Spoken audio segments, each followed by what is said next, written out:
전체 문제에 대한 분할된 책임을 갖는 함수라는 것을 통해서 하나의 프로그램 소스 코드를 어떻게 구조화하는지에 대해서 살펴봤습니다. 자, 이런 함수라는 기본 구조를 기반으로 해서 이제 우리는 각각의 함수가 무슨 일을 어떻게 할 것인지만 채워가는 그런 작업들을 수행을 하면 되겠죠. 자, 그 중에서도 조건문이라는 것을 살펴보도록 하겠습니다. 일반적으로 프로그램 내부에서 사용되어지는 문장들이라는 것은 크게 단순문과 제어문으로 구분되어질 수 있어요. 우리가 이제까지 사용했던 모든 표현들은 다 단순문에 속한다라고 생각을 하면 되겠습니다. 자, 단순문이다라고 하면 그저 하나의 표현식을 통해서 어떤 처리 결과들, 어떤 처리 행위들이 일어나고 그에 따른 어떤 효과들을 볼 수 있는 그런 문장들이 될 것이에요. 단순한 변수를 선언한 문장이라든가 혹은 간단한 연산문 혹은 함수 출문들이 모두 이런 단순문에 속하게 될 것입니다. 여기서 함수라는 구조는 연관된 동작들의 집합인 하나의 블럭으로 구성되어져 있기는 하죠. 우리가 프로그램을 작성을 할 때 이렇게 함수와 같이 블럭으로 구성되어지는 부분들이 또 한 종류가 있는데 바로 제어문이라는 것들이 그런 블럭들을 구성을 하고 있습니다. 물론 모든 제어문들이 꼭 블럭을 가져야 하는 것은 아니라는 점에서 함수와는 살짝 다른 특징들을 갖고 있죠. 자, 제어문이다라는 것은 단순문과 다르게 다른 문장들의 실행 방식에 영향을 끼치는 그런 문장들을 보통 제어문이라고 부릅니다. 일반적으로 하나의 프로그램에서 각각의 문장들은 메인 함수의 시작서부터 순차적으로 한 번에 하나씩 수행되어지는 그런 특징들이 일어나죠. 자, 그런데 때에 따라서 프로그램을 작성하다 보면 어떤 일련의 단계들 중에 어느 하나를 선택해서 처리를 하거나 혹은 특정 단계의 문장들을 반복적으로 처리해줘야 하는 일들이 필요할 수도 있습니다. 물론 선택하고자 하는 문장이 단일 문장일 수도 있고 여러 문장일 수도 있을 거예요. 또 반복하고자 하는 문장이 한 문장일 수도 있고 여러 문장일 수도 있는 것이죠. 자, 이렇게 어떤 하나 이상의 문장들을 선택적으로 혹은 반복적으로 수행하고자 한다라고 한다면 기존의 단순문만을 가지고서 작성하기에는 한계가 있어서 가능하지 않을 것입니다. 바로 그때 우리가 사용을 할 수 있는 것이 제어문이라는 것이 있고 대부분의 다른 프로그래밍 언어와 마찬가지로 조건문과 반복문이라는 두 종류의 제어문들을 제공을 해주고 있는데 그 중에 조건문이다라는 것은 어떤 조건의 결과에 따라서 두 그룹 이상의 문장들이 선택적으로 수행되어져 나갈 수 있는 그런 문장을 가리킵니다. C 언어에서는 if라는 키워드로 시작하는 조건문과 switch라는 키워드로 시작하는 조건문 이렇게 두 가지 종류가 제공이 되고 있습니다. 반면에 반복문이다라는 것은 어떤 문장 혹은 문장들을 지정된 횟수나 어떤 조건을 만족하는 동안에 반복적으로 처리하고자 하는 그런 문장들을 가리키면서 for라는 키워드나 while이라는 키워드로 시작하는 반복문과 do로 시작해서 while로 끝나는 반복문 이렇게 총 세 가지가 제공이 되고 있습니다. 자, 이런 조건문과 반복문에서 공통적으로 나타내는 것은 어떤 조건에 따라 뭔가가 일어난다라는 특징들이 있는 것이죠.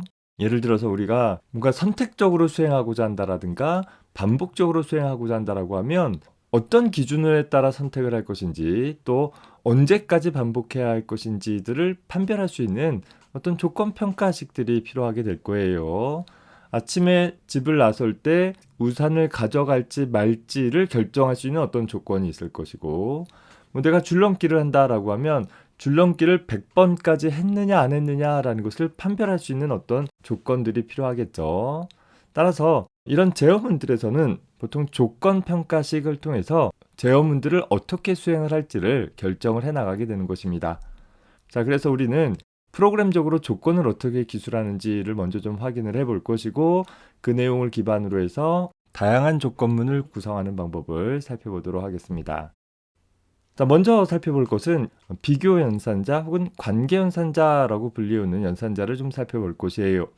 어떤 변수가 됐던 상수가 됐던 프로그램 내부에서 사용되어지는 숫자 성질의 데이터들의 값을 비교할 때 사용을 할 수 있는 그런 연산자인 것입니다. 자, 오늘 다룰 비교 연산자도 논리 연산자도 공통된 특징이 하나 있는데 그 연산의 결과가 참 혹은 거짓으로 나타난다라는 특징이 있습니다. 자, 그런데 C 언어에서는 논리자료형이라는 것을 갖고 있지 않아요. 그래서 참의 논리 혹은 거짓의 논리를 나타내기 위해서 어떤 방법을 선택하냐면, 사실 참과 거짓은 흑백 논리인 거잖아요. 참 아니면 거짓, 거짓 아니면 참, 이렇게 두 가지밖에는 없기 때문에 일단 거짓의 논리는 0으로 표현을 해줍니다. 그리고 0이 아닌 모든 경우들을 다 참의 논리로 해석을 해주게 되어져요. 다만 연산자이니까 하나의 결과값을 가질 때 0이 아닌 모든 값은 다 참의 논리이지만 참의 논리로 1이라는 대표값을 갖도록 해주고 있습니다. 그래서 연산의 결과가 뭔가 비교를 해봤더니 그 결과가 맞다, 틀리다, 참이다, 거짓이다 라고 판별을 해주는 그런 연산자이다 라는 것입니다. 우리가 사용해 볼 만한 비교 연산자는 다음과 같이 6종류가 있는데, 일반적으로 우리 수학에서 수들을 비교할 때와 마찬가지로 크다, 작다라는 부등호 표시와 더불어서 보통 크거나 같다 혹은 작거나 같다라는 것들을 기술을 하기 위해서 수학에서는 부등호 아래쪽에다가 등호를 써서 표현을 해주는데, 컴퓨터에서는 부등호와 등호를 한 칸에 입력할 수 있는 방법이 없어서 크거나 같다라는 연산은 이 부등호 기호와 등호 기호를 연속으로 나열해 줌으로써 기술을 해준다라는 거예요. 자, 우리 앞에서 축약대입 연산자라는 거 살펴볼 때 어떤 두 개 이상의 기호가 합쳐져서 하나의 연산을 나타내는 경우가 있는데, 그때는 반드시 그 두 기호를 붙여 써줘야 한다라고 얘기를 했었죠. 특히 그렇게 두 개의 기호가 붙을 때 equal이라는 기호가 같이 붙게 되어지는 경우가 많이 있는데, 그 equal이라는 기호가 붙게 되어지면 반드시 순서가 equal 사인이 나중에 나타난다, 마지막에 나타난다 라고 했었어요.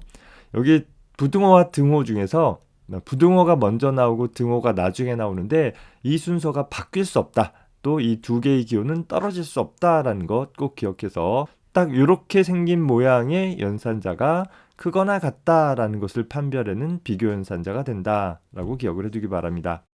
마찬가지로 작거나 같다라는 것은 이렇게 표현되어질 것이고, 두 개의 데이터가 같으냐라는 것을 비교할 때 사용할 수 있는 것이 단일 등호 기호는 할당 연산자, 즉 대입 연산자로 사용되어지기 때문에 비교 연산자로 쓸 수가 없어요. 그래서 비교 연산을 나타내기 위해서 대부분의 프로그래밍에서는 이렇게 이퀄 사인을 두 개 연거푸 사용해 줌으로써 두 데이터가 같은지를 비교하는 데 사용이 되어지는 것입니다.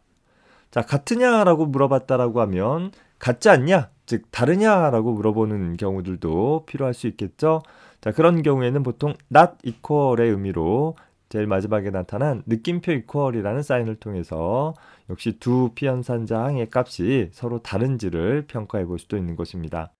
자, 옆에 사용 예들이 있는데, 등호와 부등호와 함께 사용되어지는 크거나 같으냐 혹은 작거나 같으냐 같은 연산은 예를 들어서 10이 10보다 크거나 같으냐라고 물어보면 두 수가 같아도 참인 것이고, 앞에 나오는 피연산자항이 더 커도 참의 논리를 갖는 거죠. 오로지 뒤에 나온 피연산자항이 더 큰 경우에 한해서만 거짓의 결과를 나타낸다라는 거예요.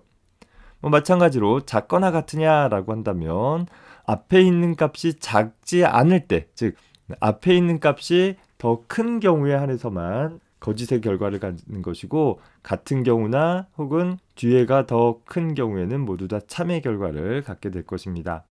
두 피연산자항의 데이터 값이 같으냐라는 비교는 이퀄 사인 두 개 사용할 것이요, 같지 않느냐라는 것은 느낌표 이퀄의 표시를 사용한다라는 것 잘 기억을 해둘 수 있었으면 좋겠습니다. 연산의 결과가 항상 참 혹은 거짓을 나타내는 1 혹은 0으로 나타나기 때문에 이런 비교 연산자를 사용하는 연산들은 단독적으로 사용할 일은 거의 없어요. 저런 true 혹은 false의 값을 얻어서 어쩌겠어요. 일반적으로 우리는 이 비교 연산들을 제어문 내부에서 사용되어 줌으로써 조건에 따라 어떻게 처리할 것인지를 판별을 할 때 내부적으로 사용을 하게 되어집니다. 이런 비교 연산자를 사용할 때 꼭 주의할 점은 같다라는 것을 나타내는 것이 이퀄 사인 하나만 써주면 절대 되지 않는다라는 것 꼭 기억해 두세요. 여러분들이 프로그래밍에 대해서 익숙하지 않기 때문에 이퀄 사인 하나만 두고서 마치 수학에서처럼 같은 것임을 나타낸다라고 잘못 생각하는 경우가 있는데 그때는 대입의 처리가 일어나는 것이지 비교의 처리가 일어나지 않는 것이니까 원하는 대로 동작이 되어지지 않겠죠. 자, 더불어서 등호와 부등호가 결합되어진 연산자인 경우에 반드시 붙여 써주고 등호를 마지막에 위치해줘야 한다라는 그 순서도 잘 기억을 해두기 바랍니다.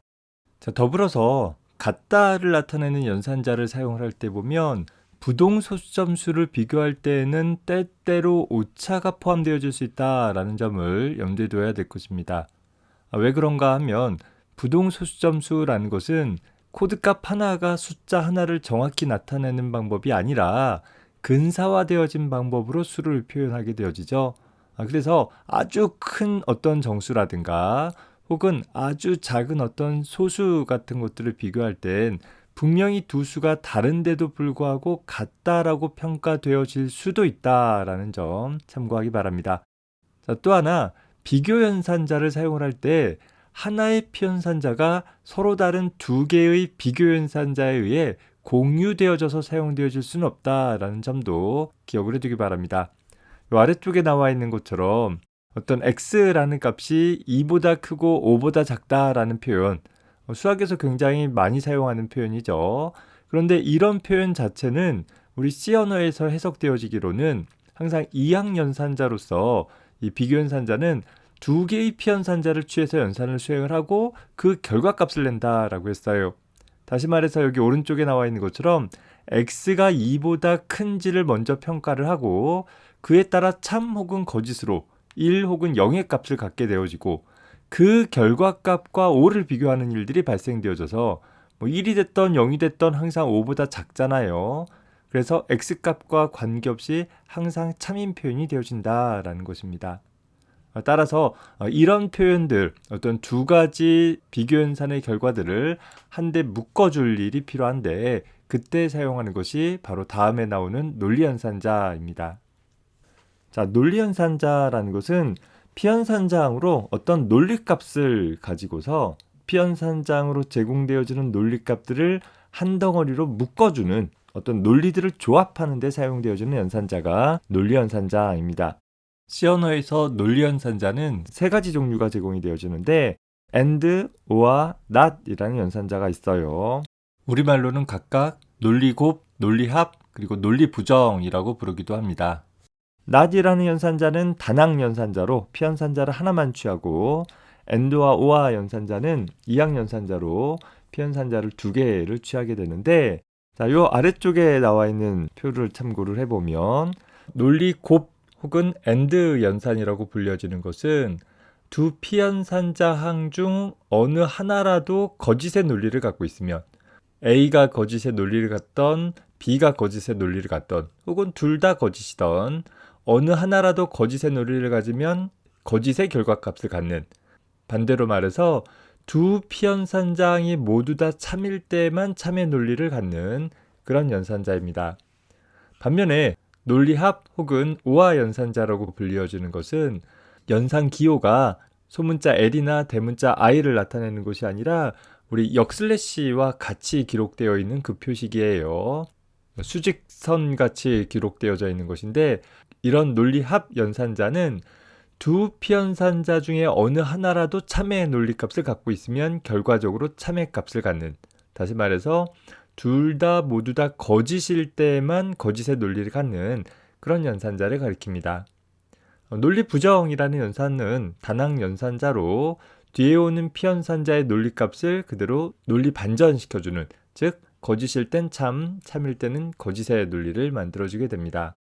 앞서서 다뤘던 다른 연산자들과 마찬가지로 피연산자를 절대 바꾸지 않는다라는 것이고 각각의 논리연산자들은 필요한 만큼의 피연산자 항을 가지고서 이를 처리하고 하나의 결과값을 내주게 된다. 다만 그 내주는 결과값이 참의 논리, 거짓의 논리를 나타내는 값을 제공을 해주게 된다라는 것이에요.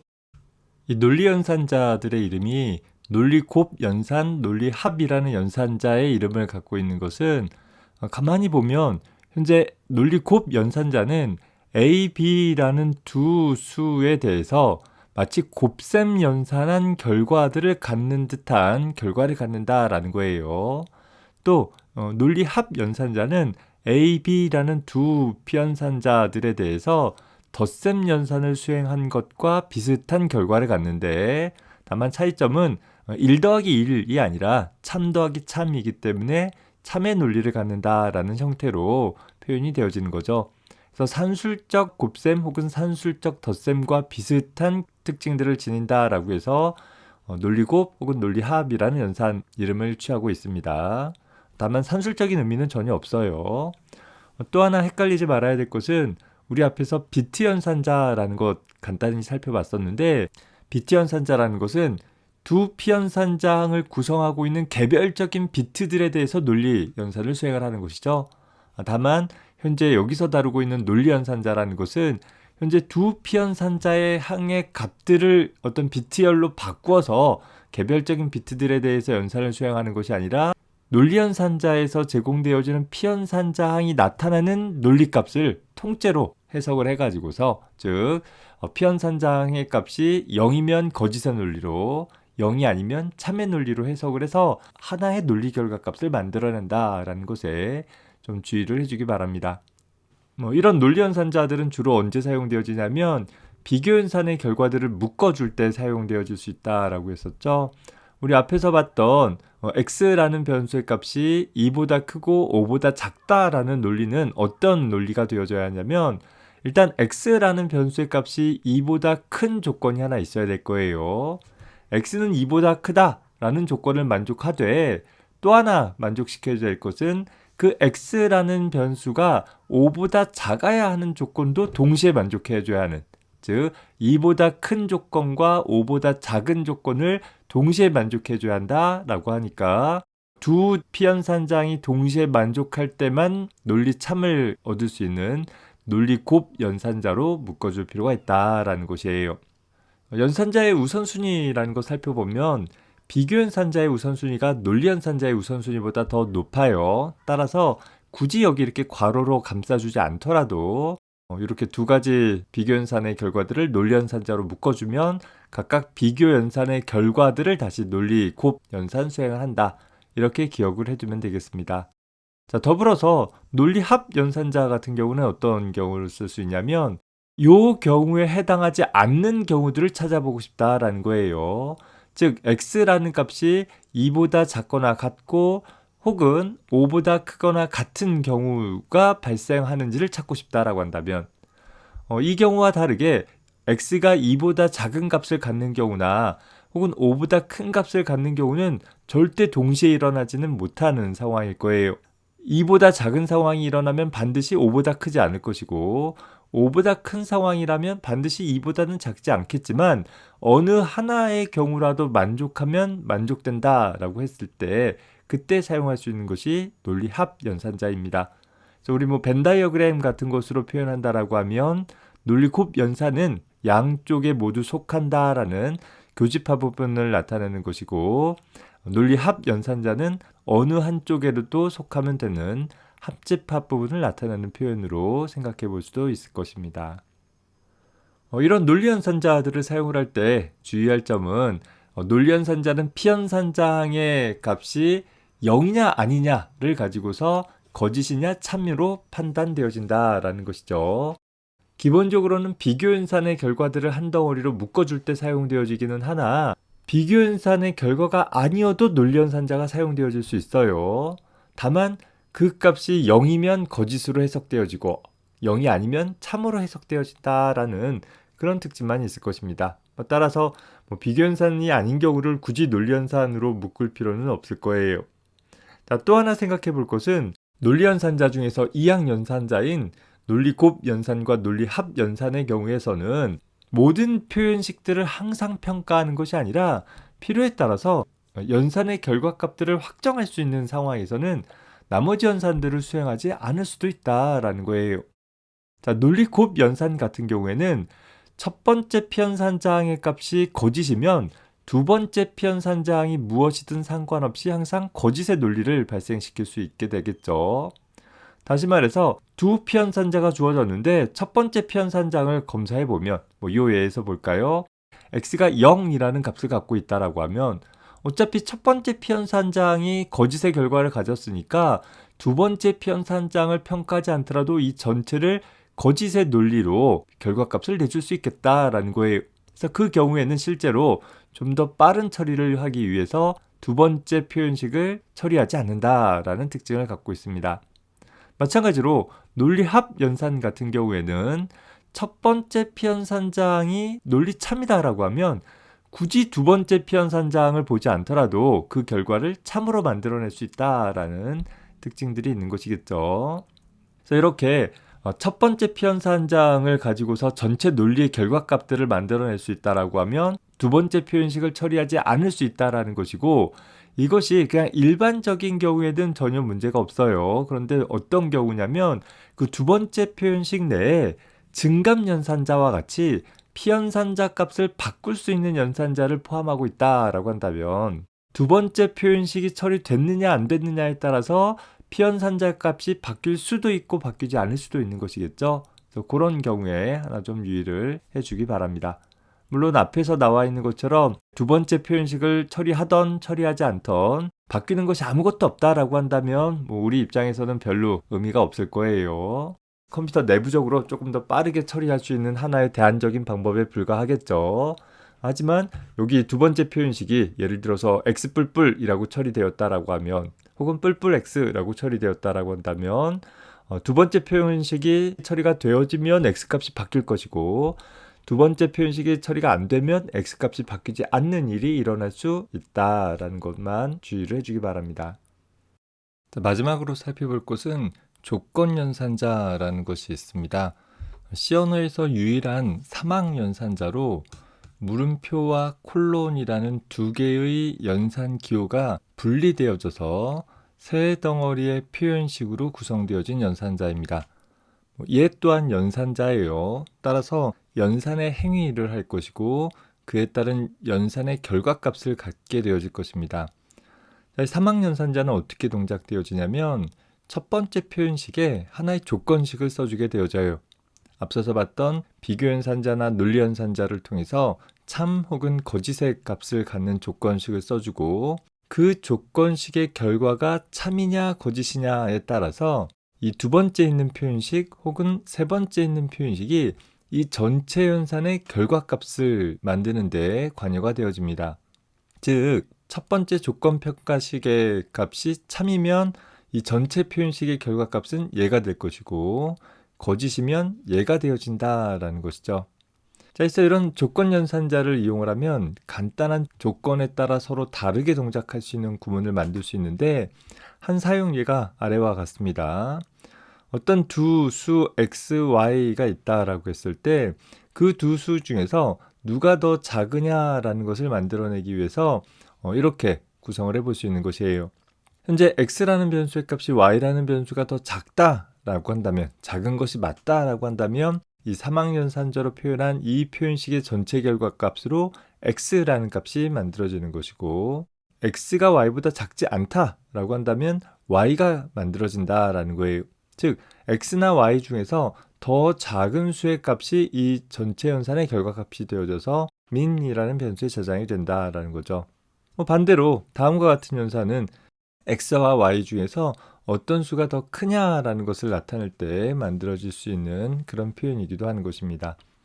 물론 좀 더 복잡한 연산 같은 경우는 다음에 배울 조건문이라는 것을 통해서 구성을 해줘야 되겠지만, 조건에 따라서 간단한 연산의 결과를 만들어내고자 했을 때에는 종종 조건 연산자가 사용되어지기도 한다라는 것 참고 삼아 봐두기 바랍니다. 더불어서 이 조건 연산자는 연산자 우선순위에서 본다라고 하면 대입 연산자를 제외하고서는 다른 연산자보다는 우선순위가 상대적으로 좀 낮은 그런 특징들이 있어서 역시 여기 굳이 괄호를 써주지 않는다 하더라도 제대로 동작이 되어지긴 할 것입니다. 연산자 우선순위를 다시 한번 정리를 해보면 괄호가 제일 높고 그 다음에는 단항 연산자들이 우선순위가 상대적으로 높다라고 했었죠. 그리고 나서는 이제 이항 연산자들이 있고, 그리고 나서 삼항 연산자가 우선순위가 낮다. 그런데 대입 연산자는 우선순위가 제일 낮다라고 기억을 해주면 되겠다라고 했어요. 콤마라는 건 우리 사용하지 않을 것이니까 잊어버리고, 이항연산자들 중에서는 산술연산의 결과들을 비교하고 그 결과들을 묶어준다라는 의미로 생각을 해주면 기억하기 쉬울 것입니다.